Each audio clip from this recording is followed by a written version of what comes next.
नमस्कार। आगे बढ़ते हैं और पाठ संख्या 465। नंबर से घबराने की ज़रूरत नहीं है कि इतने पाठ पढ़ने होंगे। आपके लिए 10 मिनट 12 मिनट 15 मिनट का मैक्सिमम पाठ हो सकता है। अगर इसको पढ़ लेते हैं तो ज्ञान बढ़ जाता है। तो जब ज्ञान बढ़ जाएगा तो कोई आपको बेवकूफ़ नहीं बना सकेगा। वर्तमान समय में ज्योतिष की क्या हालत है वो हमसे बेहतर आप लोग समझते हैं कि हम चौक चौराहे कहीं भी खड़े होकर के ये नहीं कह सकते कि हम ज्योतिषाचार्य हैं, क्योंकि अगर ज्योतिषाचार्य बोले तो लोग यही समझने वाला होगा उसमें से 80% कि जरूर ठगता होगा। तो ये अब ठग का मतलब ज्योतिष हो गया। तो ऐसे तमगे को उतार फेंकना है, इसीलिए ज्योतिष सीखना है, क्योंकि ये विज्ञान है और इसको साइंस भी नहीं नकार पाया, तो हम और आप कैसे नकारेंगे। चलिए आगे बढ़ते हैं। आगे बढ़ने से पहले आजकल हम अपने कोर्स के विषय में बताते हैं। तो जनवरी, मार्च, जून और सितंबर में हमारा सबसे popular course advance predictive astrology class प्रारंभ होता है। जिनको जब अवसर मिल जाए, कोई ज़रूरी नहीं है कि जनवरी में ही आना है, जब इच्छा हो जाए और जब अवसर समय मिल जाए तो ऑफिस का नंबर और ईमेल आईडी चलते रहता है, संपर्क करके क्लास ज्वाइन कीजिए, बहुत आनंद मिलेगा। ऐसे तो हमारे क्लास में आनंद आपको मिलता ही होगा। अब चंद्रमा पंचम स्थान में हो, अब ये विवेक का स्थान है, बुद्धि विवेक की बात यहाँ से होती है, और ये हमारे पूर्वार्जित कर्मों का भी स्थान है। कई लोगों का प्रश्न आता है कि सर किस लिए पैदा हुए। ठीक है, बच्चे पैदा किए, काम कर रहे हैं, नौकरी कर रहे हैं, जीवन यापन कर रहे हैं, घर खरीद रहे हैं, गाड़ी खरीद रहे हैं, लेकिन हमारा उद्देश्य क्या है पैदा होने का, कभी इस पर चर्चा कर लेंगे। तो यहाँ पे हम क्या देखते हैं कि चंद्रमा पंचम स्थान में स्थित है, तो अब संतान के प्रति झुकाव इस जातक का अधिक हो जाएगा। मन हमेशा कहाँ रहेगा? संतान के प्रति लगा रहेगा।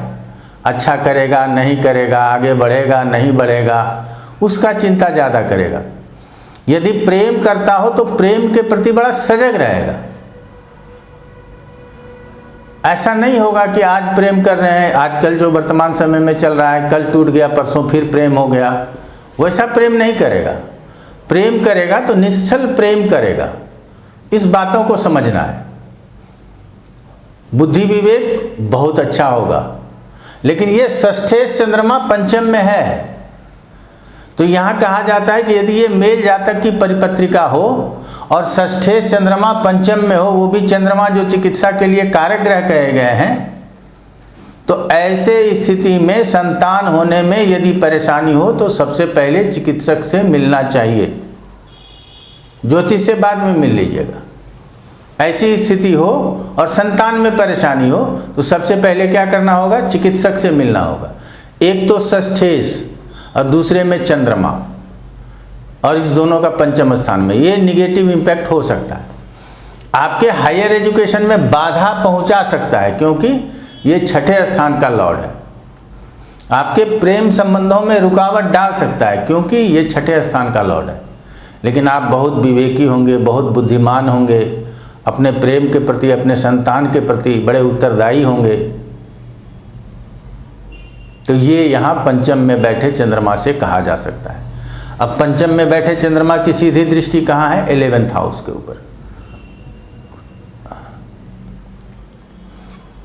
तो जब 11th हाउस के ऊपर इसकी दृष्टि है तो हम इसकी दृष्टियों को शुभ मान करके चल रहे हैं। तो क्या हो जाएगा? बड़े भाई से प्रेम बना रहेगा, बॉस के साथ निरंतर जुड़ाव बना रहेगा, बॉस आपके कार्य को सराहते रहेंगे। आप लाभ के प्रति जो है हमेशा जागरूक रहेंगे कि कोई काम कर रहे हैं तो हमको लाभ मिलना चाहिए। जीवन में हमेशा वृद्धि की ओर अग्रसर रहेंगे, अर्थात जीवन हमेशा ऊंचा उठता रहे। हम एक ही समतल जमीन पे न चलें, हम ऊपर ऊपर भी उठने का प्रयास करें। ये यहाँ से आपको समझ में आना चाहिए। तो हमने देखा कि पंचम में स्थित होकर के क्या फल कर रहा है। अब यहाँ से हम छठे में बात कर लेते हैं। छठे में चंद्रमा है तो कहते हैं स्वराशि का है, अच्छा है, लेकिन फल कहाँ का करेगा? अब प्रथम दायित्व है चंद्रमा का कि वो छठे का फल करे, क्योंकि इसके पहले दायित्व था नहीं। जो वहाँ बैठा रहेगा, जो उस भाव को देखेगा, उसका प्रथम दायित्व बनता है कि उसका फल करे। लेकिन जब स्वामी स्वयं उस स्थान में बैठा हो तो अब इसका ही प्रथम दायित्व है कि इसका फल करे। तो चंद्रमा यहाँ आपको रोग भी दे सकता है, ऋण भी दे सकता है, शत्रु भी दे सकता है, संघर्ष भी जीवन में दे सकता है। अगर आप कंपटीशन वगैरह की तैयारी करेंगे तो उसमें परिश्रम कराने के लिए परिश्रम कराएगा, आपसे मेहनत कराएगा और सफलता भी दे सकता है। लेकिन रोग, ऋण, शत्रु आदि जो देगा वो एक सीमा तक देगा और फिर उसके शमन का प्रयास करेगा। वो अधिक परेशान न कर सके क्योंकि ये स्वराशि का है। लेकिन अगर कहेंगे कि यहाँ रोग, ऋण, शत्रु होगा ही नहीं, तो ये तो ज्योतिष के सिद्धांतों के विरुद्ध चले जाएंगे कि जो ग्रह अपने भाव में बैठा हो और अपने ही घर का फल न करे, और इस घर का फल ही वही है, तो हमको सबसे पहले वही देखना पड़ेगा। ये दशम का नवम स्थान है, तो हो सकता है करियर में आपको ऊपर भी लेकर के जाए, करियर में नीचे रखे, ये जरूरी नहीं है। ये दूसरे स्थान से पांचवा स्थान है, तो अपने धन को अपने बुद्धि विवेक से निवेश करेंगे, ऐसा भी सोच सकते हैं। लेकिन ये छठे का फल नहीं करेगा, ऐसा नहीं सोच सकते। हर भाव के लिए अलग अलग उत्तरदायित्व होगा। जब इसकी दशा आएगी तो किस भाव के लिए क्या फल करेगा, हम कभी विचारणीय भाव आगे लेकर के आएंगे तो आप लोगों को और क्लियर हो जाएगा। तो चलिए अब आगे क्या देखते हैं कि इसकी दृष्टि कहाँ है? व्यय स्थान के ऊपर है। तो रोग, ऋण, शत्रु होगा तो खर्चा तो बढ़ेगा ही ना। लेकिन ऐसे स्थिति में खर्च तो बढ़ेगा ही, लेकिन जातक अपव्ययी भी हो सकता है। जहाँ जरूरत नहीं है वहाँ भी धन खर्च कर सकता है। तो आपको अपव्ययी होने से बचना है, किसी भी तरह से अस्पताल जाने से बचना है, जेल जाने से बचना है। अब ये नहीं है कि शनि राहु ही बंधन देगा, चंद्रमा नहीं दे सकता, चंद्रमा भी दे सकता है। यदि यहाँ पे और भी योग बने हो और चंद्रमा की दृष्टि द्वादश के ऊपर है तो चंद्रमा की अंतर्दशा में आपको जेल हो सकता है, क्यों नहीं हो सकता? तो इस बात को समझना है। अब चंद्रमा यदि सप्तम स्थान में हो,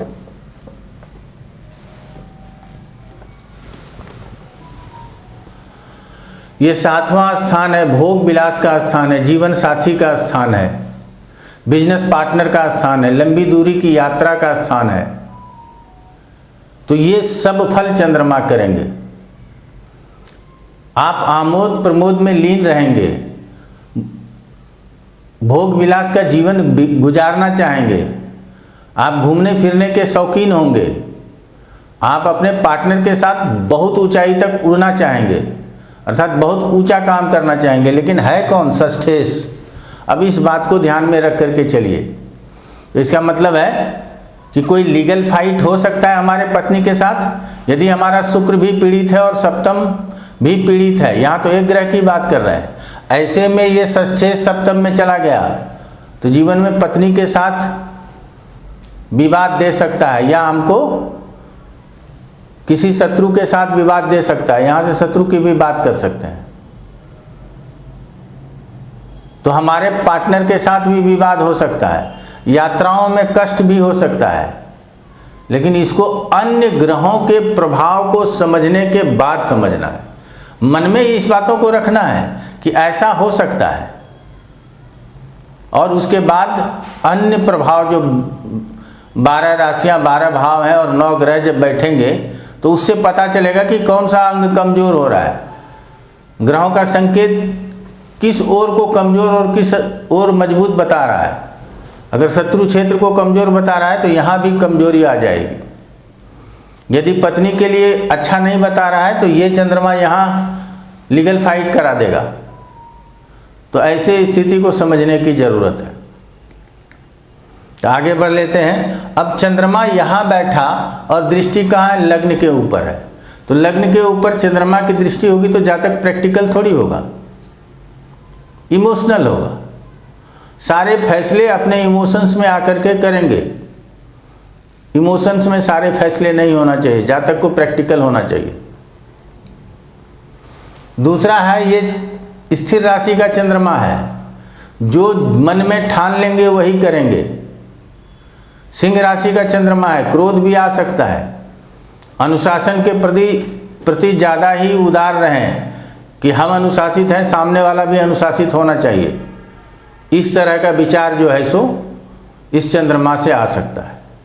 तो चलिए, चंद्रमा अब 8वें स्थान में हो तो क्या फल करेगा, इस विषय को समझने की जरूरत है। चंद्रमा अष्टम में चला गया। हम इसीलिए कहते हैं कि पूरे पाठ को देखिए और हर पाठ को समझिए। जैसे अभी एक बात बताएंगे जो अरिष्ट में आता है, कहता है सूर्य को छोड़ करके यदि चंद्रमा को सभी अशुभ ग्रह देखे और चंद्रमा अष्टम में पड़ा हो तो जातक 1 महीना भी नहीं जी सकता। तो चंद्रमा अष्टम में तो पड़ा है। अब आप लोगों को ये चेक करना है कि सूर्य को छोड़ करके क्या सभी अशुभ ग्रह देख रहे हैं। और इतना ही नहीं कहा गया, ये भी कहा गया है कि ऐसे स्थिति में यदि लग्न में भी गुरु हो जाए तो भी जातक का जीवन नहीं हो पाता। तो चंद्रमा का अष्टम जाना, अरिष्ट का बीज बोना। चंद्रमा का छठे जाना, अरिष्ट का बीज बोना। चंद्रमा का 12वें जाना, अरिष्ट का बीज बोना। अब अन्य प्रभावों से हम अरिष्ट मानेंगे और नहीं मानेंगे, लेकिन ऐसे पोजीशन में अरिष्ट होने की संभावना अधिक हो जाती है। तब लग्न से देख रहे हैं तो चतुर्थ अष्टम है, इस स्थान से तीसरा है। चतुर्थ जो कि कालपुरुष की पत्रिका में, वहां से पंचम है। इन सारे विषयों को समेट करके चलना है आगे। तो अष्टम में चंद्रमा गया तो व्यर्थ की चिंता करेंगे और चोट चपेट की बात लगी रहेगी। लंबी बीमारी हो सकती है, क्योंकि ये षष्ठेश अष्टम में गया। तो क्या बोलेंगे कि सर विपरीत राजयोग नहीं बोलेंगे, बोल लीजिए। हर्ष सरल विमल, ऐसे राजयोगों की चर्चा होती है। तो राजयोग विपरीत ना, अर्थात बहुत परिश्रम के बाद सफलता। लेकिन ये षष्ठेश होकर के अष्टम में जाएगा तो बीमारी लंबी कर सकता है। हमने पहले ही कहा कि ये अरिष्ट लगा के बैठा है। लग्न से छठे है, जिसका कोई भी एक्टिविटी लग्न को प्रिय नहीं होगा, अर्थात जातक के लिए प्रिय नहीं होगा, ऐसा कह सकते हैं। अब चंद्रमा यहां बैठा है तो शोध के कार्यों में मन लगेगा, मन ही उसका वैसा होगा। मेडिटेशन, ध्यान, साधना आजकल लोग बहुत ज़्यादा करने लगे हैं, क्योंकि आजकल लोगों को मानसिक चिंता सबसे अधिक हो गई है। और मानसिक चिंता को समझने के लिए ही चंद्रमा है। और मेडिटेशन कराने वाले जो गुरुजी हैं उनको नहीं पता कि इसका चंद्रमा किस पोजीशन में है, इसको किस प्रकार का मेडिटेशन सूट करेगा। सबके लिए एक ही प्रकार का मेडिटेशन है। लाभ तो मिलेगा ही, क्योंकि आप मन को शांत करने का कोशिश कीजिएगा, लेकिन हमारे अनुसार सबके लिए मेडिटेशन का तरीका अलग अलग होना चाहिए। अगर अलग अलग तरीका होगा तो निश्चित रूप से उसको लाभ मिलेगा। और एक जैसा है तो सामान्य लाभ मिलेगा, विशेष लाभ नहीं मिलेगा। इसको हम अपने उपाय वाले चैप्टर में कभी बताएंगे, तो आगे आप लोगों के साथ रखेंगे। तो यहाँ से लोग मेडिटेशन भी कर सकते हैं। अध्यात्म में रुचि है, हम समाधि लेकर के बैठना चाहते हैं, तो वही मेडिटेशन है। शोध का कार्य कर रहे हैं तो शोध के कार्य में मन लगेगा। बाकी चोट चपेट, दुर्घटना आदि होने की संभावना अधिक है, और रोग और व्याधि दोनों का भय होगा, क्योंकि यहाँ ये षष्ठेश चंद्रमा अष्टम में बैठा है। ये तो इसके स्थिति का फल हो गया। अब दृष्टि कहाँ पहुँच रहा है? दूसरे स्थान के ऊपर। अब दूसरे स्थान को दृष्टि देगा तो क्या करेगा? कुटुंबों के साथ मेल जोल बनाएगा, क्योंकि हम हमेशा क्या कहते हैं कि चंद्रमा की शुभ दृष्टि ही मान करके चलते हैं। वाणी कैसी होगी? अच्छी होगी। आपके वाणी से लोगों के चेहरे पे प्रसन्नता आ जाए, आप ऐसे हास्य वाणी बोले। धन की जितनी आवश्यकता है उतनी पूर्ति होते रहेगी, क्योंकि यहाँ धन स्थान को देख रहा है। लेकिन ये मारक स्थान भी है और चंद्रमा 8 में बैठा है, तो इसकी दशाओं में यदि मारक खंड लगा हुआ हो तो मरण तुल्य कष्ट होने की भी संभावना है। इस विषय को भी नहीं भूलेंगे। अगर इस विषय को भूल जाएंगे तो फिर सब कुछ भूल जाएंगे। तो हमने आप लोगों ने देखा कि पढ़ाने के क्रम में कोई अलग से भी विषय वस्तु को हम जोड़ लेते हैं और जो आपको याद रह जाएगा, जो अरिष्ट के लिए हमने यहाँ जोड़ा इस पाठ में। तो इसीलिए कहते हैं पाठ को पूरा देखिए, क्रम से देखिए। और आप लोगों से ज़रूर कहेंगे कि यदि पसंद आता है तो शेयर भी कीजिए, सब्सक्राइब भी कीजिए, बेल आइकन भी दबाइए। पहले मैं नहीं बोला करता था, लेकिन अब लगता है कि बोलना ज़रूरी है ताकि ज्ञान अधिक से अधिक लोगों तक जा सके। और जितने लोगों तक ये ज्ञान जाएगा, ज्योतिष की मर्यादा उतनी बनी रहेगी। आज इतना ही। आप लोगों का बहुत बहुत धन्यवाद।